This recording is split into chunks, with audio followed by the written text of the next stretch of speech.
Hello everyone. इस video में हम ट्रांसफार्मर के बारे में पढ़ेंगे। ट्रांसफार्मर एक ऐसी डिवाइस है जो कि एक एसी सर्किट में वोल्टेज को इंक्रीज और डिक्रीज करने के लिए काम आता है। तो it is a device used in AC circuit which can increase और डिक्रीज द वोल्टेज। प्रिंसिपल ये म्यूचुअल इंडक्शन के प्रिंसिपल पे बेस्ड होता है। अगर एक कॉइल में मैग्नेटिक फ्लक्स चेंज हो तो उससे लिंक दूसरी जो इसके पास में जो दूसरी कॉइल है उस पर अगर मैग्नेटिक फील्ड में चेंज हो रहा है, उससे लिंक होने वाला फ्लक्स में चेंज हो रहा है, तो उसमें एक इंड्यूस्ड ईएमएफ बन जाता है। ये म्यूचुअल इंडक्शन है और ये इसी प्रिंसिपल पे बेस्ड होता है। सो प्रिंसिपल क्या है? It is based on the principle of mutual induction. अब डिस्क्रिप्शन और डायग्राम क्या है?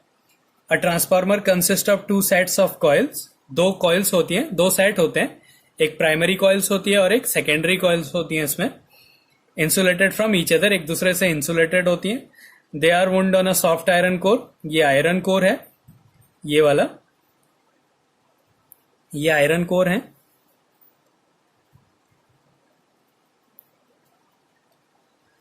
इधर one on top of the other, या तो ये जो वायर्स हैं ये एक दूसरे के ऊपर हो लेकिन एक दूसरे से इंसुलेटेड होने चाहिए, या दो अलग अलग जगहों पे इन वायर्स को लपेटा जाता है। either one on the top of the other as in figure 1 or on separate limbs of the core as in figure B. One of the coil is called primary coil.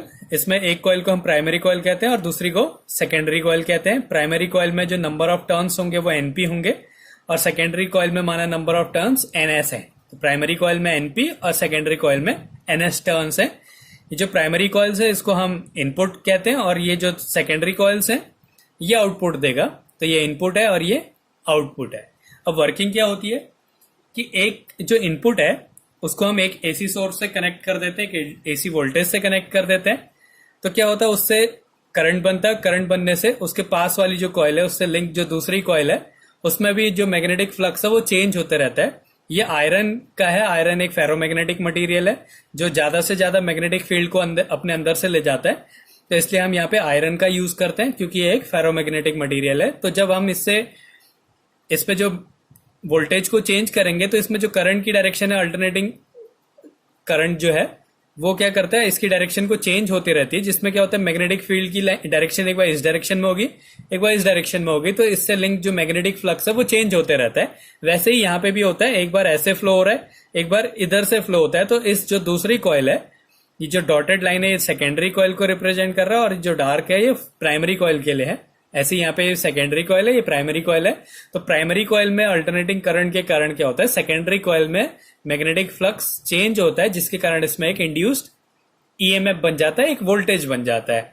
When an alternating voltage is applied to the primary, the resulting current produces an alternating magnetic flux which links to the secondary and induces an EMF in it, जिसके कारण क्या होता है, इसमें induced EMF बन जाता है। और यहाँ पे हम आयरन का यूज करते हैं क्योंकि उसमें ज्यादा से ज्यादा मैग्नेटिक फील्ड लाइंस जाती हैं। अब इसकी कैलकुलेशन क्या है, ये जो अब हम क्या करते हैं, ट्रांसफार्मर से वोल्टेज को इंक्रीज या डिक्रीज कर सकते हैं जो कि डिपेंड करता है इनके नंबर ऑफ टर्न्स पे। तो अब इसकी कैलकुलेशन देखेंगे। अब हम ये कंसीडर कर रहे हैं कि जो कॉइल्स में जो चेंज हो रहा है, जो कॉइल्स हैं उसमें जो मैग्नेटिक फील्ड में जो चेंज हो रहा है, एक कॉइल से दूसरे में जो मैग्नेटिक फील्ड लाइंस जा रही है वो सेम है। मतलब जो मैग्नेटिक फ्लक्स में चेंज हो रहा है हम ये मान रहे हैं कि दोनों में सेम है। तो let at any instant EMF in the primary coil, माना जो प्राइमरी कॉइल है उसका ईएमएफ देख रहे हैं। Let at any instant EMF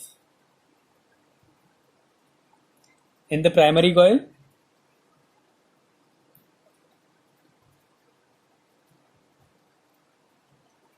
primary coil का जो EMF EP equals to ND phi by D T होता है और नेगेटिव डायरेक्शन होती है ईएमएफ की। तो minus NP number of turns in primary coil, D phi by D T, ये फ्लक्स का टाइम के साथ चेंज हो रहा है। ऐसे ही जहां पे जो एनपी है ये number of turns in primary coils हैं, number of turns in primary coil, primary coil ये है। अब ऐसे ही सेकेंडरी कॉइल में E S equals to minus N S D phi by D T.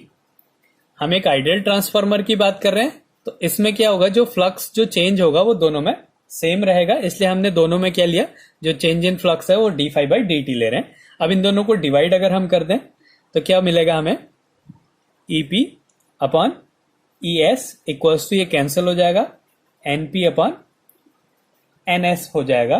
तो यहां से अगर हम ई एस की वैल्यू निकालें तो क्या मिलेगा, N S upon N P into E P. ये जो पी और एस है ये सफिक्स में लिखे हुए हैं इसमें। अब क्या है, ये इसका रिजल्ट मिला, E S equals to N S upon N P into E P. अब अगर क्या कंडीशन हम ले रहे हैं कि the number of turns in secondary coils are larger than number of turns in primary coil, जो सेकेंडरी कॉइल में नंबर ऑफ टर्न्स है वो प्राइमरी कॉइल से ज्यादा है। तो अगर यहाँ पे एन एस एन पी से बड़ा होगा तो हमें रिजल्ट में क्या मिलेगा कि ई एस भी ई पी से बड़ा होगा। तो इससे हमें क्या मिला, ई एस भी बड़ा होगा ईपी से। अगर एन एस एन पी से बड़ा है तो ई एस भी ईपी से बड़ा होगा। यहां पे हमने क्या करा, सेकेंडरी कॉइल का वोल्टेज इंक्रीज कर दिया। तो इस टाइप के ट्रांसफार्मर को बोलेंगे जहां पे नंबर ऑफ सेकेंडरी कॉइल्स जो है प्राइमरी कॉइल्स से ज्यादा है। उस टाइप के उसमें क्या होता है, वोल्टेज इंक्रीज होता है, तो इसको हम बोलते हैं step up transformer. Step up transformer.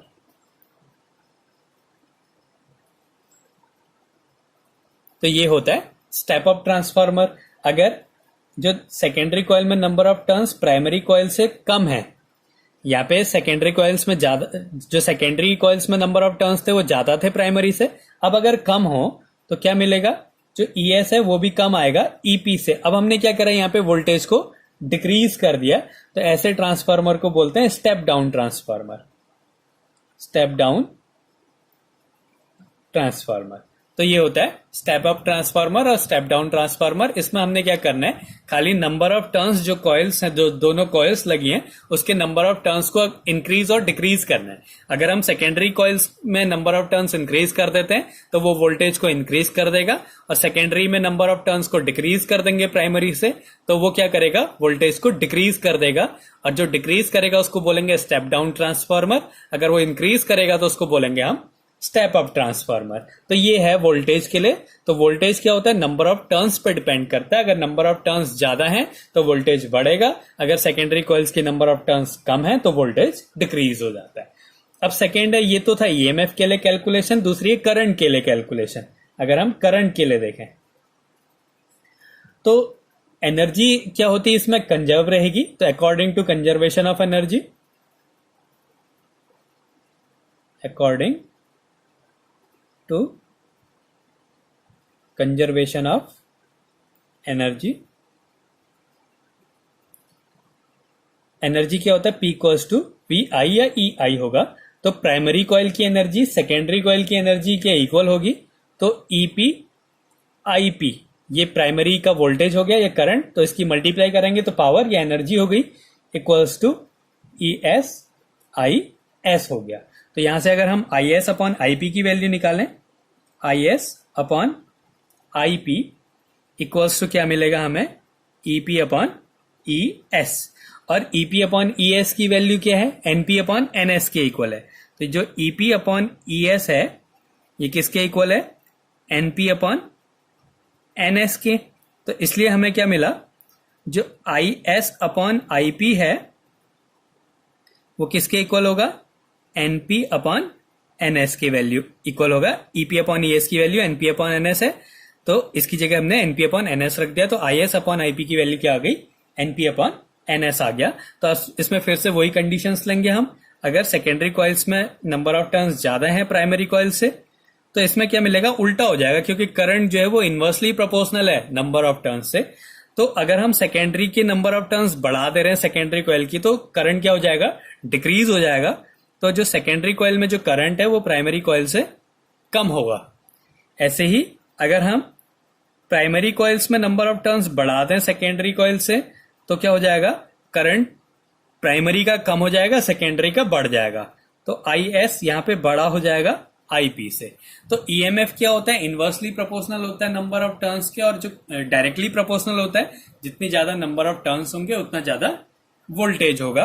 और लेकिन करंट के लिए क्या होता है, नंबर ऑफ टर्न्स को के इनवर्सली प्रोपोर्शनल है, जितना ज्यादा नंबर ऑफ टर्न्स होगा करंट कम हो जाएगा। अगर एनएस बड़ा है तो आईएस कम हो जाएगा, अगर एनपी बड़ा है तो आईपी कम हो जाएगा। तो जो अगर किसी का ईएमएफ ज्यादा है तो उसका करंट कम होगा। तो ये इसकी कैलकुलेशन है। अगर हमने वोल्टेज को बढ़ाना है तो नंबर ऑफ टर्न्स को इंक्रीज करेंगे, और नंबर ऑफ टर्न्स को अगर हम इंक्रीज करते रहे सेकेंडरी कॉइल में तो करंट क्या होता है, कम हो जाता है। इसलिए अगर हमने कहीं पे लॉन्ग डिस्टेंस को ट्रांसमिट करना है वोल्टेज को, तो वहां पे हमने करंट को कम रखना पड़ता है। ये ट्रांसफार्मर क्या करता है, स्टेप अप भी कर देता है, स्टेप डाउन भी कर देता है वोल्टेज को। तो इसके बाद इसमें कुछ लॉस भी होते हैं एनर्जी के। तो इसमें अगला टॉपिक है loss of energy in transformer. तो पहला है इसमें फ्लक्स लॉस।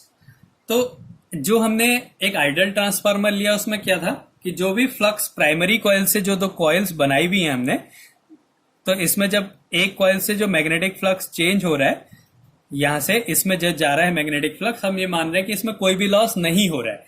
लेकिन ऐसा नहीं होता है, कुछ ना कुछ मैग्नेटिक फील्ड लाइंस क्या होगी, इससे बाहर भी चली जाती हैं। तो वो क्या होता है, फ्लक्स लीकेज होगा, वहां पे क्या होता है, फ्लक्स में कुछ कमी हो जाती है। तो there is always some flux leakage, that is not all the flux due to primary passes through the secondary due to poor design of core और द एयर गैप्स। इसमें क्या होती है, ये इसमें लेमिनेटेड कोर्स होते हैं, ऐसे बहुत सारे ऐसी सीट्स को मिला के ट्रांसफार्मर बनाया जाता है, ऐसी बहुत सारी कोर्स होती हैं। तो इसमें क्या होता है, इसके ऐसी डिजाइन के कारण क्या होता है, इसमें फ्लक्स में कुछ लीकेज हो जाता है। It can be reduce by winding the primary and secondary coil one over the other. जो हमने फर्स्ट टाइप किया था उसमें क्या था, एक ही के ऊपर हमने दूसरी कॉइल लगा दी थी, जिसमें क्या होता है, फ्लक्स लॉस जो है वो कम हो जाता है। तो ये पहला था फ्लक्स लीकेज। दूसरा है रेजिस्टेंस ऑफ द वाइंडिंग। जो ये वायर है, ये वायर का जो है कुछ रेजिस्टेंस होगा, और रेजिस्टेंस अगर है तो उसमें करंट भी बन जाएगा, करंट है तो उसमें हीट भी बन जाती है। तो वायर यूज फॉर वाइंडिंग है सम रेजिस्टेंस। जो वाइंडिंग में जो वायर यूज करेंगे उसका कुछ रेजिस्टेंस होगा। अगर रेजिस्टेंस बन रहा है तो उसमें हीट भी होगी, और हीट भी क्या है, एक टाइप का एनर्जी लॉस हो रहा है। तो इसमें क्या करते हैं, अगर हम बहुत पतला वायर लेंगे तो बहुत कम हीट लॉस होता है। तो इसको कैसे मिनिमाइज किया जाता है कि अगर हम थिक वायर ले रहे हैं तो वहां पे जो एनर्जी का लॉस है वो कम किया जा सकता है। अब एडी करंट्स हैं, ये मेटल की शीट होती है, तो इसमें जब फ्लक्स चेंज हो रहा है तो इस मेटल में भी क्या बन जाता है, एडी करंट बन जाता है, और वो एडी करंट से फिर से हीट बन जाती है, और जो कि क्या है, एक टाइप का लॉस है। तो alternating magnetic flux induces eddy currents in the iron core and causes heating. The effect is reduced by using laminated core. अब यहाँ पे क्या होता है, यहाँ पे क्या होता है, लेमिनेटेड कोर होता है, इसका रेजिस्टेंस बहुत ज्यादा बन जाता है। रेजिस्टेंस ज्यादा होने से करंट को कम कर देते हैं, और करंट कम होने से क्या होता है, हीट भी कम होती है। अब इसके बाद अगला लॉस है हिस्टेरेसिस। अब इसमें क्या होता है, जो फ्लक्स में जो चेंज हो रहा है, जो मैग्नेटिक फील्ड चेंज हो रहा है, तो ये कभी ये कॉइल मैग्नेटाइज्ड हो जाती है, कभी डीमैग्नेटाइज्ड हो जाती है। तो इससे भी क्या बनता है, वहां पे एनर्जी का लॉस होता है। The magnetization of core is repeatedly reverse by the alternating magnetic field. तो ये जो मैग्नेटाइजेशन है वो एक डायरेक्शन में मैग्नेटाइज हो जाएगा, फिर दूसरे डायरेक्शन में मैग्नेटाइज होता है अल्टरनेटिंग मैग्नेटिक फील्ड में चेंज होने के कारण। The resulting expenditure of energy in the cores appears as heat. ये क्या होता है, हीट के फॉर्म में बन जाता है, and is kept to a minimum by using a magnetic material which has low hysteresis loss. तो हम ऐसे मैग्नेटिक मटेरियल्स का यूज करते हैं जहां पे हिस्टेरेसिस लॉस जो है वो कम हो।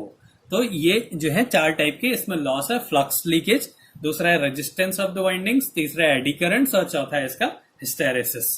तो ये है ट्रांसफार्मर। ट्रांसफार्मर क्या करता है, वोल्टेज को इंक्रीज और डिक्रीज कर सकता है। तो बहुत जगह हम इसका यूज करते हैं। जो मोबाइल के चार्जर होते हैं उसमें क्या होता है, हाई वोल्टेज को जो है चार्जर लो वोल्टेज में कन्वर्ट कर देता है, तो उसमें भी चार्जिंग ट्रांसफार्मर का यूज किया जाता है। ऐसे ही हमने कहीं एक जगह से दूसरी जगह पे इलेक्ट्रिसिटी ट्रांसफर करनी होती है, तो वहां पे हम हाई वोल्टेज में ट्रांसफर करते हैं, फिर जब घर में आती है तो एक और ट्रांसफार्मर लगा रहता है जो कि वोल्टेज को कम कर देता है। तो लॉन्ग डिस्टेंस ट्रांसमिशन के लिए भी हम लोग ट्रांसफार्मर का यूज करते हैं। और शॉर्ट डिस्टेंस के लिए भी हम ट्रांसफार्मर का यूज करते हैं। हम जहां पे हमें बढ़ाना होता है वोल्टेज या घटाना होता है, वहां पे हम ट्रांसफार्मर का यूज करते हैं।